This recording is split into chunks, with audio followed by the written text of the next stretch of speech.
Sabemos y no nos equivocamos si decimos, como lo hemos aprendido y como ya nuestro oído se ha acomodado, que hay 4 evangelios, cuando en realidad hay uno, el Evangelio de nuestro Señor Jesucristo. 4 discípulos de Jesús, 2 de ellos apóstoles, otros 2 discípulos de otros, nos han transmitido 4 relatos evangélicos. Pero el Evangelio, la buena noticia de Jesús, es una. Puedo decir, me gusta más esto, me gusta más aquel texto en este otro, pero el Evangelio, es decir, la buena noticia de Jesús, es una. De hecho, cuando ponemos a los 4 textos uno al lado del otro, nos sorprende comprobar que son muy pocas las cosas, los hechos o algún discurso que los vemos reflejados en los 4 relatos evangélicos. Digo que nos sorprendería. Y así es. Lo primero y principal, sin lo cual no hay evangelio, la pasión, muerte y resurrección de Jesús. Porque si hay evangelio es que hay buena noticia de Jesús que ha muerto y ha resucitado. Eso es lo central. Lo encontramos en los 4 relatos, cada uno con sus propias características. ¿Por qué? Y porque son 4 personas distintas las que predican el Evangelio, en épocas distintas y a comunidades distintas, según las necesidades de esa comunidad o las circunstancias que están viviendo. No es que acomodan el Evangelio a ello, pero según lo que te está pasando, yo te animo desde el Evangelio de Jesucristo a seguir adelante. Persecución por allá, algunos que decían que Jesús no era el Hijo de Dios por acá, los que venían del paganismo y que no conocían el Antiguo Testamento, como son los destinatarios del Evangelio de Lucas, él mismo no era judío, o aquellos al revés que eran judíos y que creían que Jesús era el Mesías, los destinatarios del Evangelio de Mateo, lleno de citas del Antiguo Testamento para que vean y comprueben que lo prometido por Dios en las Escrituras se cumple en Jesús. Pero además de la pasión, muerte y resurrección de Jesús, también nos sorprendería al ver que muy pocas cosas se repiten del resto de las cosas que Jesús dijo e hizo en los 4 evangelios. De los milagros, el único que está en los 4, parece mentira, es la multiplicación de los panes. Y aún así no concuerdan. Mateo y Marcos tienen 2 multiplicaciones, Lucas y Juan 1. Pero el hecho maravilloso, extraordinario, ha ocurrido 2 veces en esos 2 de los sinópticos, una sola vez. Lo importante no es el número de canastas, etcétera, ni la gente, sino lo que Juan, mucho tiempo después, dirá: yo soy el pan vivo bajado del cielo, que no come mi carne ni bebe mi sangre, no tiene vida eterna. No era simplemente un acto, nada por aquí, nada por allá, 5.000 personas han comido, sino un signo de algo mucho más profundo. Me dirán, pero hay curaciones de ciegos, sí, pero en un evangelio es Bartimeo en Jericó, en otros son 2. Leprosos, sí, pero no en todos los 4. No tiene ningún leproso, Juan. Sí, curación de ciego, pero es el que está en el templo, no en Jericó. Y porque si se escribieran todas las cosas que hizo Jesús, no alcanzarían los libros del mundo para contenerlo. Sino porque venimos 52 veces al año, por lo menos cada domingo, porque nunca es suficiente. Queremos conocer a Jesús. Sobre el final de la vida de Jesús, un hecho ha sido la gota que rebalsó el vaso y que decidió, no en los Facebook, sino en la autoridad política y religiosa, de bajarle el dedo a Jesús. La expulsión de los vendedores del templo. Está en los 4.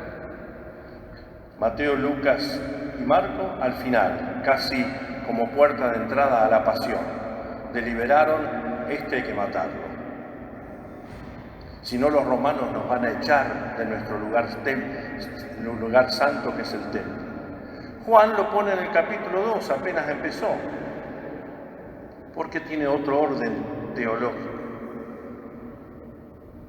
Nada más, último texto que está en los 4 y que hemos celebrado la semana pasada, y por eso el Evangelio de hoy en cierto sentido lo continúa, el bautismo de Juan a Jesús.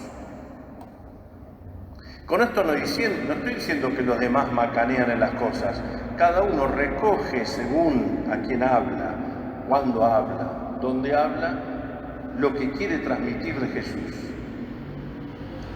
Y en los 3 evangelios sinópticos nos relata, como si fuera un periodista, no lo es, pero un testigo, lo que está ocurriendo. Quiero bautizarme. No, Señor, no soy digno, vos me tendrías que bautizar. Es necesario que ello ocurra. Lo vimos el domingo pasado.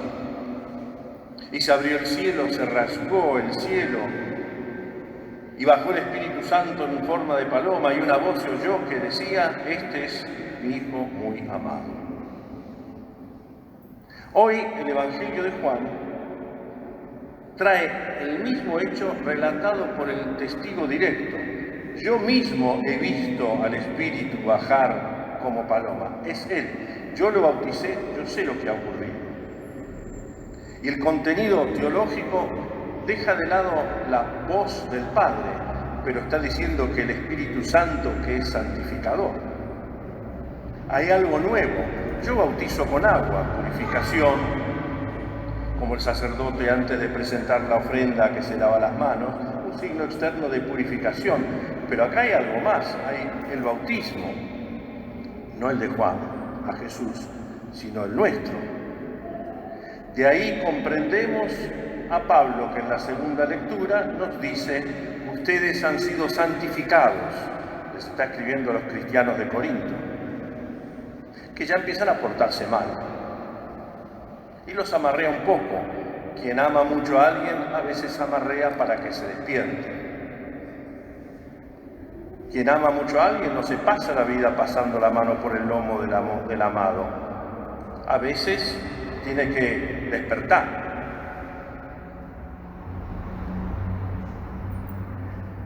Y entonces, si ustedes han sido santificados, tienen una sola vocación, dice Pablo a los corintios y a nosotros. ¿Podríamos sacar la palabra corintios y poner bahienses, nativos o por opción? Absolutamente sí. Si no, ¿para qué leemos esto acá? ¿Para sacarle tierra a un antiguo documento? No. Ustedes están llamados a ser santos, no bahienses, corintios, de Puan, santos. Y es el gran clavo que Pablo no se cansa de martillar. Santos e inmaculados en su amor, y elegidos de antemano. Volvamos a Juan. Este episodio que hemos leído de Juan viene a continuación de otro, después del prólogo de San Juan, en el cual los sacerdotes y levitas van a ver a Juan, enviados por las autoridades religiosas de Jerusalén, a preguntar una pregunta que es clave en la vida nuestra y en la de todos. A veces la decimos como un desafío de intolerancia, a veces por real interés, a veces con petulancia. ¿Qué pregunta es? ¿Quién eres tú? No le dicen quién te crees que soy. ¿Quién eres tú para ir a Jerusalén a decir? Y ahí viene lo más curioso, pues nosotros tenemos mucha claridad. Incluso a muchos nos ufanamos y nos hinchamos como galleta en la leche cuando decimos, ¿pero vos sabés quién soy yo?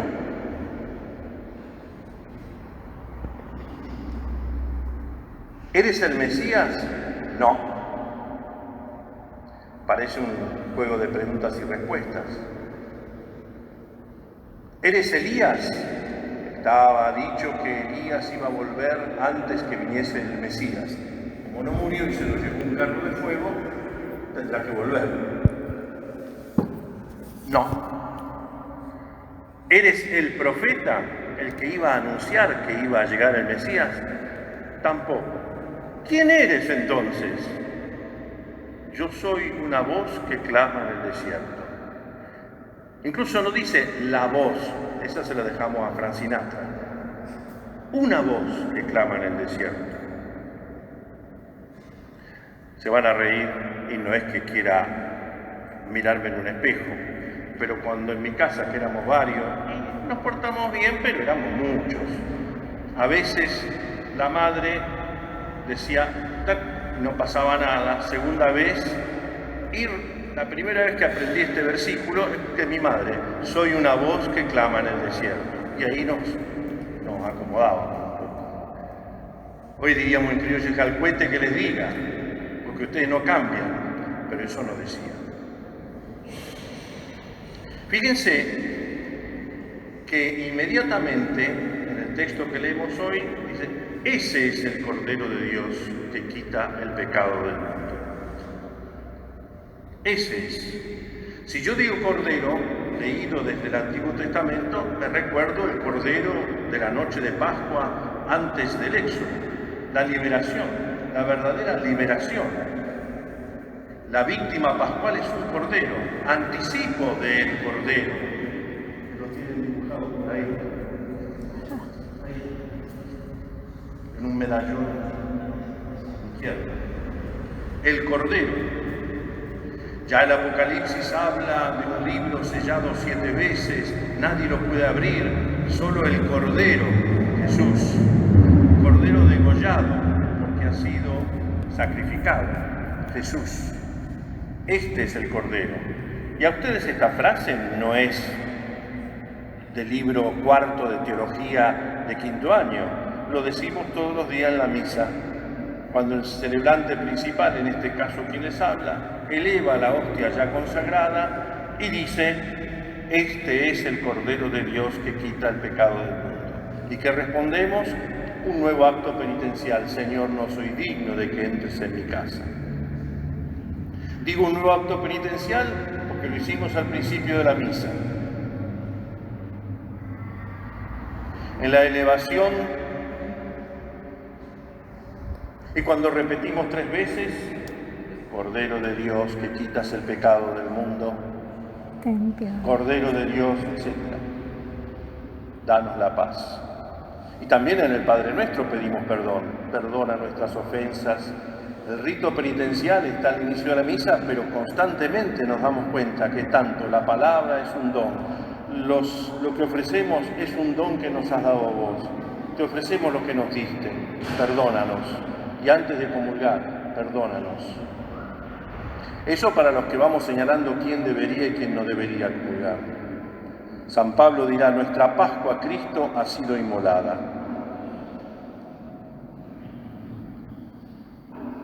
Qué curioso, porque Juan el Bautista después es encarcelado. Y así como de Jerusalén vinieron a preguntar, ¿quién eres tú? En el fondo de la mazmorra de Herodes, que no era cárcel VIP,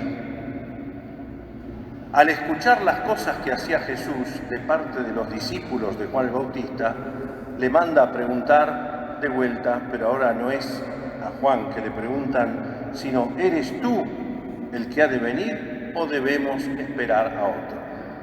Ser elegidos y ser elegidos de antemano, desde el seno materno te elegí, te formé, no garantiza que nosotros no caigamos en dudas, en perplejidades, en preguntas.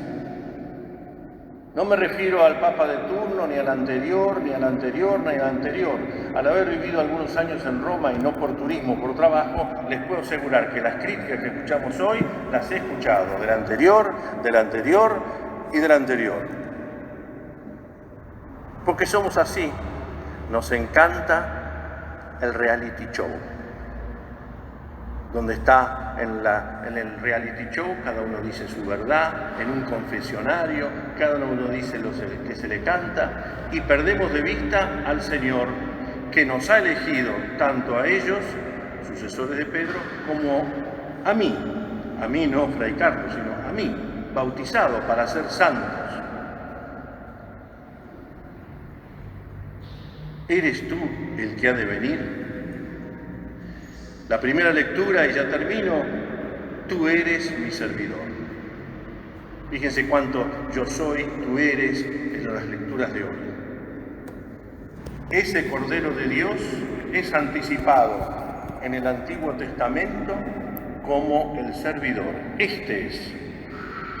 Son los 4 cánticos del libro de Isaías, llamado de la consolación, donde Dios consuela a su pueblo que ha vivido 80 años bajo la bota de asirios y caldeos, antes de que les permite Ciro de Persia volver. Han vivido el drama de la esclavitud de nuevo, como en Egipto. Este es el Cordero de Dios. Y en uno de los cánticos será llevado al matadero como un cordero. Y como un cordero que es llevado al matadero, no abrió la boca. Habla de Jesús. Y es hermosa la frase que acabamos de escuchar, que se aplica a Jesús, pero que después el profeta en otro cántico lo puede aplicar a nosotros, los que seguimos a Jesús y somos cristianos. El siervo de Dios dice: yo soy valioso a los ojos del Señor, y mi Dios ha sido mi fortaleza. Y luego es Dios el que habla al servidor y le dice: porque tú eres de gran precio a mis ojos. Tú eres valioso y yo te amo. Pero como el diablo no le gusta nada todo eso, nos distrae con el telejornale de cada día. ¿Qué dijo este papa del papanata, el papanata del paparulo, el paparulo del papa frita? Y nosotros nos falta el pochoclo y la gaseosa para decir si soy de Apolo, si soy de Cefas.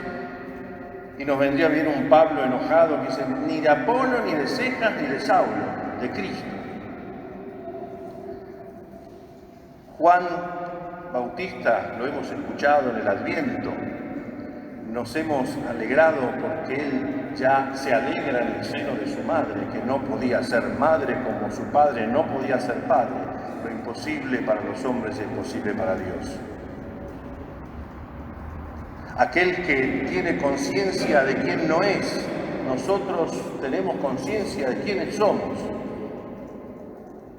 El biógrafo de Santa Catalina de Siena, doctora de la Iglesia, junto con Santa Teresa de Ávila en 1969, San Pablo VI la nombró doctora de la Iglesia, cuenta que Catalina le decía que una vez rezando a Jesús, Jesús le dijo a ella esta frase. La podemos tomar de un modo superficial y perdimos como en la guerra. La podemos tomar de un modo teologal y realmente nos define realmente, valga la redundancia, lo que somos. Jesús le decía a Catalina de Siena: porque tú eres la que no eres y yo soy el que soy. Porque ¿quién nos sostiene en la existencia? En la existencia racional y en la existencia sobrenatural de ser hijos de Dios. Él. No son chapas en el pecho, charreteras en el hombro, ni títulos detrás los que nos hace hijos de Dios, sino puro don. De ahí que Juan dijera, el Bautista: es necesario que Él crezca y que yo disminuya, porque nadie puede atribuirse nada que no le haya sido dado de lo alto. Todo viene de arriba. San Pablo lo dirá: ¿qué tienes que no hayas recibido de arriba? Decía que terminaba y termino. Nosotros vivimos inventando grietas, creándolas, algunos haciendo negocio de ello, porque si no, no veríamos más televisión. La oposición radical, no me refiero a la UCR, sino la oposición radical, no está, aunque la busquemos, lo espiritual contra lo temporal, como si Dios nos quisiera ángeles y no seres humanos caminando por la historia y transformando el mundo, familia, trabajo, etc. Somos cristianos. Una vez uno me espetó en latín esto: usted es un cristiano, un santo inmundo. Y yo me asusté, pensé que me estaba insultando y me lo tuvo que aclarar. Santo en el mundo. No pertenecemos a este mundo, pero estamos en el mundo. Y Jesús dice: no te pido que los quites del mundo, sino que los preserves del mal, porque estamos preparados para otra cosa. La oposición radical no está entre lo espiritual y lo temporal, entre lo religioso que venimos a buscar acá y lo histórico, como si no tuviera nada que ver. Nosotros hablamos de historia de la salvación. Si eres salvado, estás siendo salvado por los méritos de Cristo en esta, tu historia. Tu bautismo tiene un día y fecha, padrinos y padres que te han presentado. No, la verdadera oposición radical que las lecturas de hoy nos presentan es entre el poder de dominio que imaginamos lo tenemos y el poder de servicio, porque Jesús dijo: el Hijo del Hombre no ha venido a ser servido, sino a servir. Yo estoy en medio de ustedes, última cena, como el que sirve. Hagan esto en memoria mía, lavarle los pies. Y la Virgen, que lo habrá comprendido más que nadie, le anticipó diciendo: hágase en mí según tu palabra, he aquí la servidora del Señor.